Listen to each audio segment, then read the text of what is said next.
TikTok. This is just for entertainment purposes. This is part 2. Remember, I told you guys about the dragons. So interesting about all of this. The dragons, the obelisk, and the wheel all sit on the water. The 3 dragons that's on the fountain here in Barbados, and Osiris needle and the wheel. Well, as I said, St. George slayed the dragon, right? We have a St. George here in Barbados, and St. George is a central node. We have St. Lucy, which is the only female parish. For those of you who don't know what a parish is, it's like a state. We only have one female parish, and she is St. Lucy.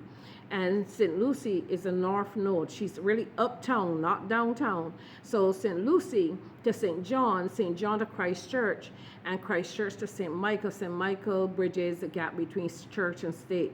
So then we have St. Michael back to St. Lucy. But in the central, we have 2 parishes, one called St. Thomas and one St. George. St. George is a central node, so that's all where all the energy goes from these 4 nodes into St. George. And the central node for that is Drax Hall.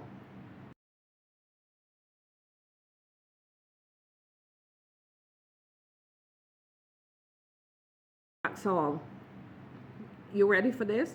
Drax Hall is Draco, Dracula, the dragons. Oh my gosh. And you remember they always talk about the draconians, right? So, oh my goodness. So, just the other day now, I'm not linking her to anything, our Prime Minister talked about 50 acres, securing 50 acres in Drax Hall.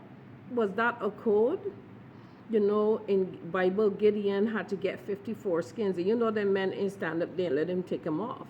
So 50 is a key number. 50 is a number of transformation and transition. It says ritual season. Oh my goodness. And so far for the year, we've had upwards of 50 young men murdered. And the soul resides in the liver. So when you are getting autopsied, guess what happens? Oh my gosh. Anyway, the dragon energy is alive and well and kicking, y'all. Listen, this is a beautiful time to be alive. Anyway, don't forget to like, share, and subscribe, and comment. All right? So much more to come. So much more to come. Peace.